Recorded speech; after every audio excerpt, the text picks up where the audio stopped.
എന്ത് കഴിഞ്ഞിട്ടുണ്ടെങ്കിൽ നമ്മളെ അടിപൊളിയായിട്ട് നമുക്ക് ഉച്ചത്തേക്ക് കിട്ടിയതാണ്. ഈ ഒരു സംഭവം ഒരു കുഞ്ഞു കല്ലുമ്മക്കായ, വലിയ കാശൊന്നുമില്ല. ഈ ഒരു രീതിയിലുള്ളത് നമ്മളെ വീടിൻ്റെ അടുത്ത് കൂടെ മീൻകാരൻ പോയപ്പോൾ അവരെ കയ്യിൽ നിന്ന് വാങ്ങിയാണ്. പിന്നെ അതാ ഈ ഒരു ചെറിയ മത്തിയും. അപ്പോൾ ഈ ചെറിയ മത്തി വെച്ചിട്ടുള്ള നല്ലൊരു അടിപൊളി തേങ്ങ അരച്ചിട്ടുള്ളൊരു കറിയും ഇത് ഫ്രൈ ആക്കണോ കേട്ടോ അന്നത്തെ വീഡിയോയിൽ കണ്ടോ. അപ്പോൾ ഇത് നന്നായിട്ട് ക്ലീൻ ആക്കി എടുത്തതിന് ശേഷം ഇതേപോലെ വെള്ളമൊന്നും ഒഴിക്കാതെ നമ്മളിത് പുഴുങ്ങിയെടുക്കണം. അപ്പോൾ ഇതിൻ്റെ നല്ല ടേസ്റ്റ് ഉണ്ടാവും. വെള്ളം ഒഴിച്ച് കണ്ട് പുഴുങ്ങിയെടുക്കുകയാണെങ്കിൽ അതിൻ്റെ ആ ഒരു ടേസ്റ്റൊക്കെ ആ വെള്ളത്തിൽ പോകും. അപ്പോൾ നമുക്കിത് അടച്ചേക്കാം. ആ കടുക്കൊക്കെ തയ്യാറാകുമ്പോഴത്തേനും നമുക്കിതാ ഈ ഒരു ഉള്ളി സംഭവങ്ങളൊക്കെ ഒന്ന് പൊരിച്ചേക്കട്ടോ. ഇഞ്ചി, വെളുത്തുള്ളി, ചെറിയുള്ളി ഉണ്ട്, ഒരു 3 സവാള ഉണ്ട്, പയറുണ്ട് കേട്ടോ. പയർ ഉപ്പേരിയാണ് വെക്കുന്നത്. അപ്പോൾ പയറും നമുക്ക് അരിഞ്ഞ് ഫുള്ള് റെഡിയാക്കി വെക്കാം. മീനും മുറിക്കാനായിട്ടും വെച്ച് പോകുന്നുണ്ട്. ചീനിച്ചട്ടി ചൂടായി വന്നപ്പോഴേ വെളിച്ചെണ്ണ വെച്ചു, കടുകിട്ട്, കടുക് മുഴുവനായിട്ട് പൊട്ടി വരുന്ന സമയത്ത് നമുക്ക് അതിലോട്ട് എന്ത് ചെയ്യാം, ഈ വറ്റൽമുളക് കുറച്ച് ഇട്ട് കൊടുക്കാം. പയറ്, കറിവേപ്പില, പച്ചമുളക് ഇവിടെ അരിഞ്ഞ് റെഡിയാക്കി വെച്ചു കേട്ടോ. അപ്പോൾ ഇത് രണ്ടും നന്നായിട്ട് മൂത്ത് വരുന്ന സമയത്ത് നമുക്ക് അത് അതിലോട്ട് ഇട്ട് കൊടുത്ത് ഈ ഒരു സമയത്ത് ആവശ്യത്തിനുള്ള ഉപ്പും കൂടി ഇട്ടെടുക്കാം.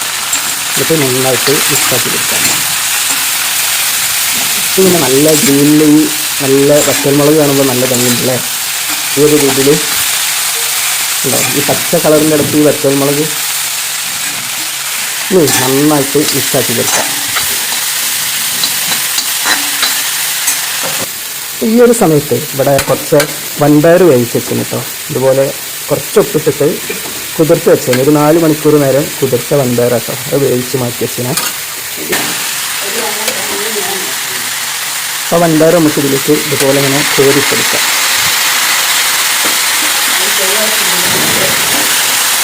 അതിൻ്റെ മുകളിൽ ഇങ്ങനെ ഇതുപോലെ ഇങ്ങനെ പരത്തി വെച്ചെടുക്കുന്നു കേട്ടോ.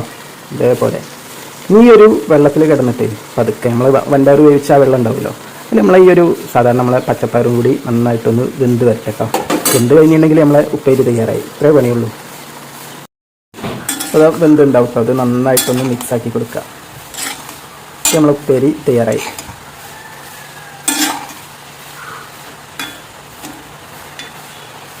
മീൻകറി ഉണ്ടാക്കാൻ പോവുകയാണേ. മീൻ മസാല മുന്തിച്ചിട്ടിട്ടുള്ളൊരു കറി. അപ്പം അതിന് തക്കാളി, പച്ചമുളക്, കറിവേപ്പില, ഒരല്പം മുളക് പൊടി, മഞ്ഞൾപ്പൊടി, ഉപ്പ്, പച്ചമാങ്ങ ഇട്ടു കേട്ടോ. ഇതാണ് ഈ ഒരു കറിൻ്റെ സ്പെഷ്യൽ എന്ന് പറയുന്നത്. അപ്പോൾ ഇതെല്ലാം കൂടി ഇട്ടിട്ട് ആവശ്യത്തിനുള്ള ഉപ്പിട്ട് നന്നായിട്ട് മിക്സാക്കി വെച്ചിട്ടുണ്ട് കേട്ടോ. ഇനി അതിലോട്ട് ഈ മീൻ ക്ലീൻ ആക്കിയതും ഇതേ സമയം തന്നെ ഇട്ട് കൊടുക്കുകയാണ്. നല്ല ചെറിയ മത്തി കേട്ടോ. ഈ ഒരു രീതിയിൽ കറി ഉണ്ടാക്കുമ്പോൾ നല്ല ടേസ്റ്റാണ്. നമ്മളെ സാധാരണ ഊണിൻ്റെ കൂടെ പൊമ്മിച്ചത് ഒന്നുകൊണ്ട് കൈ കൊണ്ട് ഇങ്ങനെ മിക്സാക്കി കൊടുക്കുന്നുണ്ട്. ഇത് തിളച്ച് വന്നാൽ കുറച്ച് വെളിച്ചെണ്ണയിൽ ചെറിയുള്ളി ഇട്ടിട്ട് താളിച്ചെടുക്കും. അത് കഴിഞ്ഞിട്ട് കുറച്ച് ഉലുവാപ്പൊടിയും കൂടി ഇട്ട് കൊടുക്കും. അപ്പോൾ ആ ഒരു രീതിയിൽ നല്ല ടേസ്റ്റ് ആട്ടോ. കല്ലുമ്മക്കായ ഫുള്ള് ക്ലീൻ ആക്കി വെച്ചിട്ടുണ്ട് കേട്ടോ. അതിലോട്ട് മഞ്ഞൾപ്പൊടി, ഒരല്പം എരിവുള്ള മുളക് പൊടി, കുറച്ച് മല്ലിപ്പൊടിയും കൂടി ഇട്ട് കൊടുത്തിട്ട് നന്നായിട്ട് ആവശ്യത്തിനുള്ള ഉപ്പും കൂടി ചേർത്തിട്ട് ഇത് മസാല തേച്ചെടുക്കും.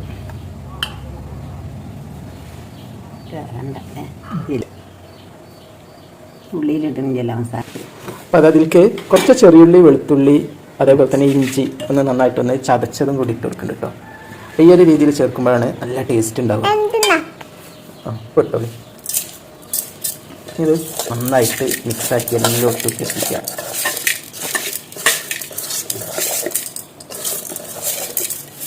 ബേബി കുടിക്കാൻ പോവല്ലേ? എണ്ണ വെച്ചണോ? ഓക്കെ, ആദ്യം തന്നെ നമ്മളെ മത്തിക്കറി ഒന്ന് താളിച്ച് വെക്കണം കേട്ടോ. അപ്പോൾ അതിനായിട്ട് ഇവിടെ ചെറിയ ഉള്ളി ഇങ്ങനെ അരിഞ്ഞ് വെച്ചാണ്. അത് വെളിച്ചെണ്ണയിലിട്ടിട്ട് നന്നായിട്ടൊന്ന് മുരിച്ച് അതിലോട്ട് വെച്ച് കൊടുക്കാം.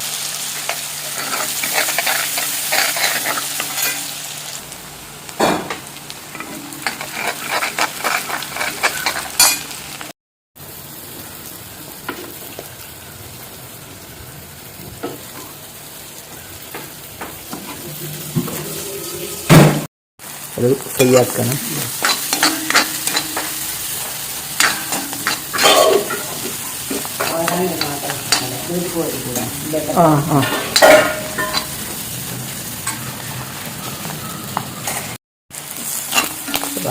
അടിപൊളിയായിട്ട് മുരിഞ്ഞ് വരുന്നുണ്ട് കേട്ടോ നമ്മളെ കല്ലുമ്മക്കായ. നമ്മൾ ഈ കല്ലുമ്മക്കായൊക്കെ ഫ്രൈ ആക്കുന്ന സമയത്ത് കൂടുതൽ മുരിച്ചെടുക്കരുത്. അപ്പോൾ അതിന് എത്ര കണ്ട് ടേസ്റ്റ് ഉണ്ടാവില്ല. ഈ ഒരു പരുവത്തിലൊക്കെ ആയാൽ മതി. നല്ല ടേസ്റ്റ് കേട്ടോ.